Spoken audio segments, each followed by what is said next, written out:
Attention! Certaines scènes peuvent heurter un jeune public. Cette série comporte beaucoup de tabac, d'alcool, orgies sexuelles, herpès, mycoses, meurtres et cadavres en putréfaction. Un film radiophonique réalisé par Jean Leglande. Musique originale, Amandine Cheval et Frédéric Pinas, avec Michel Carbouchy dans le rôle d'Edgar Sapin.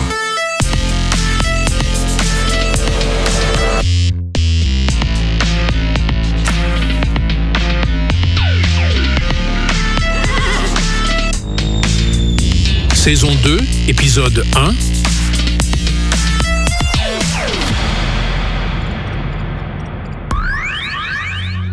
Tour de contrôle, ici Rapido Plancha. Tour de contrôle, répondez. Nous nous sommes enfuis de la tribu, nous avons pris une fusée et nous sommes dans la station internationale, dans l'espace. Tour de contrôle, ici Rapido Plancha. Tour de contrôle, répondez. Oh, y'a quelqu'un? Tour de contrôle, ici Rapido. On n'a plus de sucre. Rapido Plancha, je t'ai retrouvé. T'es piégé comme un rat. Jack Speck.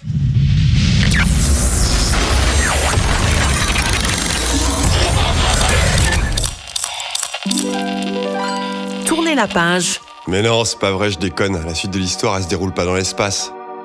En même temps, c'est mon histoire, je fais ce que je veux.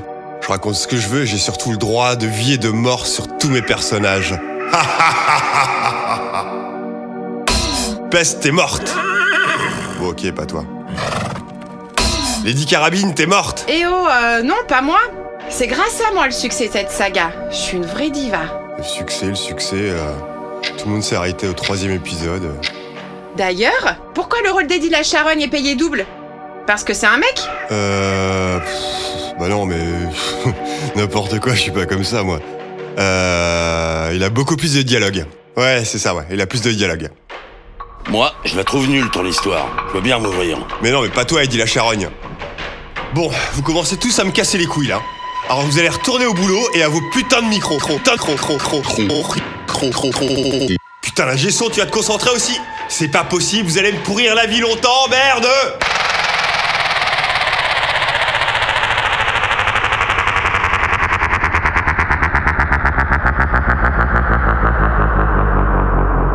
Résumé de la saison 1. Je suis Edgar Sapin, plus connu sous le nom de Rapido Plancha, le célèbre croque-mort le plus rapide de l'Ouest. Et je suis toujours accompagné de ma vieille jument Peste. Je suis arrivé à Santa Muerte de la Vida pour le célèbre tournoi de poker.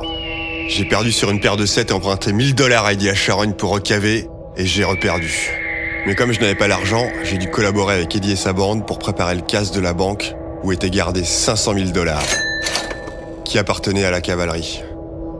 Ensuite, je suis allé au Mexique chercher du tabaco del Diablo pour rendre les gardes de la banque moins attentifs. Et après quelques préparatifs, le jour de la finale du tournoi de poker, nous avons réalisé le casse. Un plan minutieux où j'avais habilement subtilisé la clé du coffre-fort au directeur de la banque. Et, mis à part quelques péripéties, nous avons réussi à subtiliser les $500,000. Ensuite, nous sommes partis nous cacher dans la tribu du Cheyenne, car la cavalerie et les frères Speck nous avaient découverts. Ils nous ont retrouvés car ils ont intercepté des messages de fumée que j'envoyais à une jeune squaw.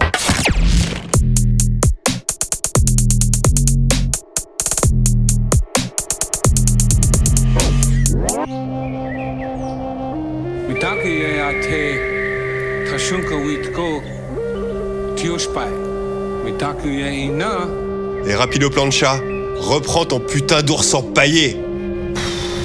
Il est fatigant, lui, hein. Il veut quoi, un ours, les bébés ours, les oursins? Il veut quoi? Il sait pas ce qu'il veut. Bon, la cavalerie et les frères Speck sont à 4 heures de route.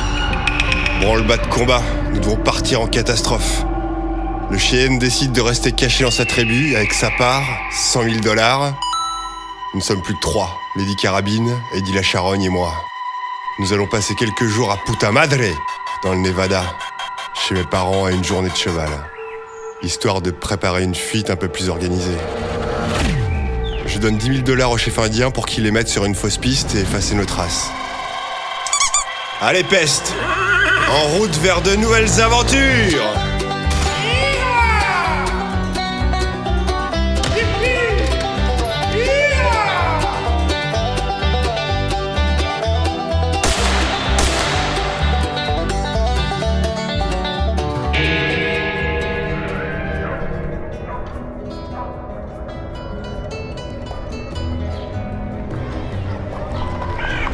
Arrivé à Puta Madre. Après presque 24 heures de cheval, on est rincé. Puta Madre, la ville où j'ai passé une partie de mon enfance après la France. Une petite ville tranquille où il fait bon vivre. Et c'est dans son cimetière que j'ai fait mon premier cercueil. En espagnol, Puta Madre veut dire bonne mère. Et à Puta Madre, il y a 2 grosses communautés antillaises et irlandaises qui cohabitent depuis longtemps. Ici, tout le monde me connaît en tant qu'Edgar Sapin, pas en tant que Rapido Plancha. Faudra pas trop qu'on montre qu'on a de l'argent pour ne pas éveiller les soupçons.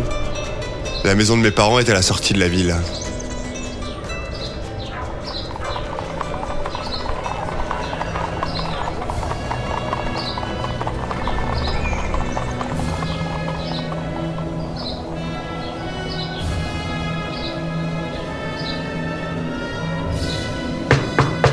Maman, c'est Edgar, ton fils préféré. Je finis avec monsieur le maire et j'arrive. Oh oui, monsieur le maire, comment vous faites ça? Vous êtes plusieurs? Oh oui, monsieur le maire, faites-moi le loup. Ouais, c'est ma mère, elle travaille à la maison. Oh oui, monsieur le maire, faites le cochon. Faites le cochon. Faites le gros cochon.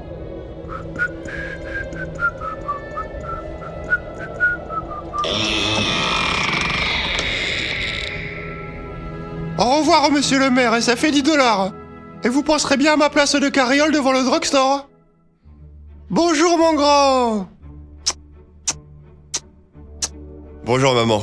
Je te présente Lady Carabine et Eddie la Charogne. Enchanté, madame. Bonjour, madame Tapin. Sapin, pardon.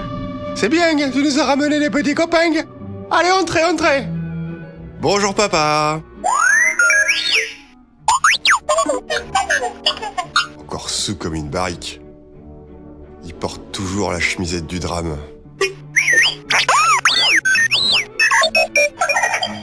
Moi aussi, je suis content de te voir. Eh oui, je la connais, la blague de la pute et du croque-mort et du bison. Il est lourd, mon père. Je me demande comment j'ai fait pour être aussi raffiné. Bonjour Octave, Clémentine, Louis, Michel, Antoinette, Amandine et les autres. Bonjour, grand frère. Ce sont mes derniers frères et sœurs qui vivent encore à la maison. Il y en a des nouveaux que je connais même pas. Maman a dû avoir d'autres portées. Il y en a des un peu métis. Regardez les enfants ce que je vous apporte. Du tabaco del diablo. Oh. Il m'en reste pas mal depuis le casse. 10 kilos, ça s'épuise pas si vite que ça.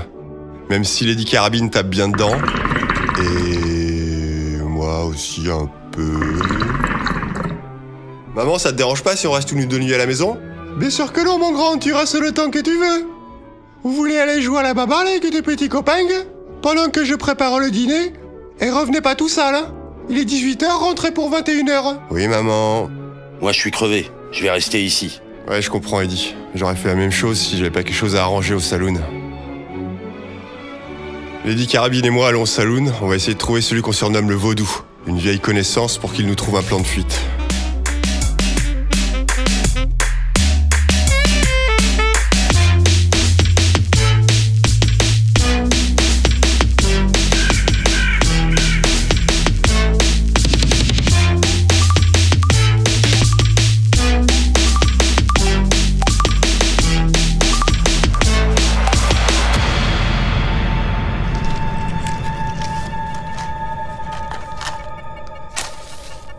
Ah, le petit salé aux Antilles.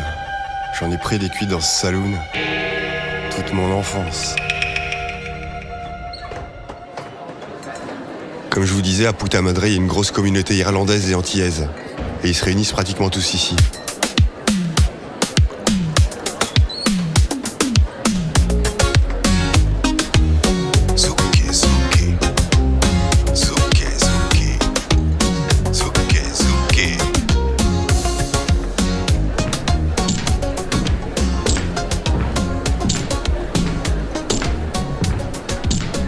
Edgar, maudit fils de pute. Marie-Germaine la bancale, vieille souillure. Marie-Germaine la bancale, environ 1m70, largeur d'épaule 35 cm. C'est la sœur jumelle de Marie la boiteuse. Comme elle, c'est la patronne. Ça fait plaisir de voir ta sale gueule de croque-mort. Et toi, tu ressembles de plus en plus à un vieux coyote qui aurait pris des coups de pioche. Tu pourras nous mettre 2 bouteilles de rhum et des cigares? T'as de l'argent? Ici on fait pas crédit. T'inquiète pas pour ça, regarde la pochette, regarde tout le fric, tout le pognon. Et mets une tournée générale.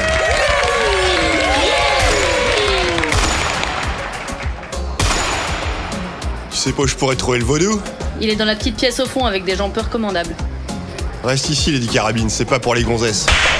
Ok, mais tu dis rien, c'est un truc de bonhomme. On est pourri, on peut même plus dire à une bonne femme de se la fermer. Arrête, ça fait mal. M'en fous, je vais le dire à ma mère. Pauvre naze. On se dirige vers la petite pièce du fond. La porte est ouverte. Le vaudou, à environ 1m90, largeur d'épaule 70 cm. Malgré son surnom, c'est un grand rouquin blanc irlandais. Le vaudou, c'est le chef de la mafia irlandaise. Il est impliqué dans de nombreux larcins. N'ayant pas trouvé d'accent irlandais, cela sera doublé par l'âne de Shrek.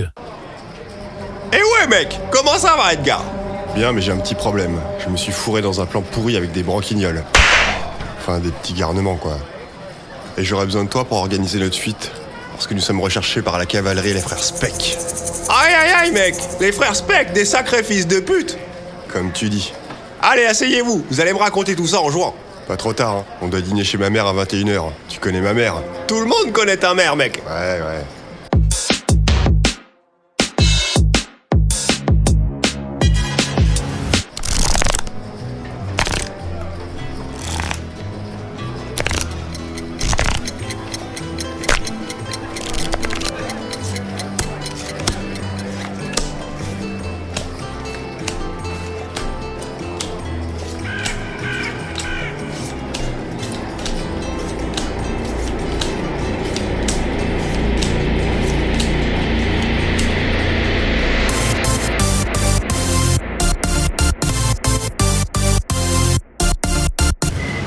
Mec, carré de 7, tu fais pas le poids avec ta paire de dames.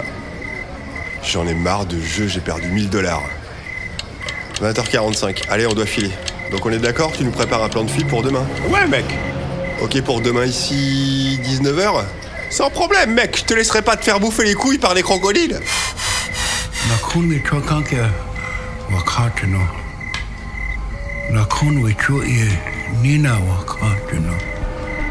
Comme disait le grand chef Cheyenne, Rapido Plancha. Au poker, t'es comme au lit. T'es vraiment nul.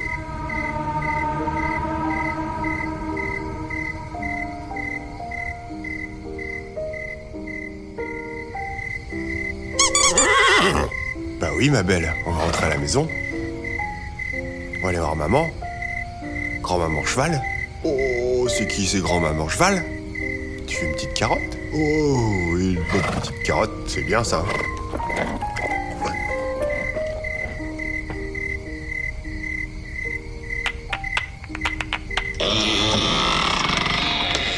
Maman, c'est nous! Allez, grand fou, faites-moi la sauterelle. Bah maman, elle bosse encore à cette heure-là? Bizarre.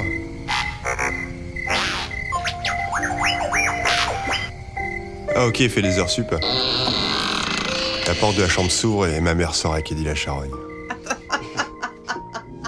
Dis donc, ta mère, c'est une grosse chaudasse du cul. Ta gueule!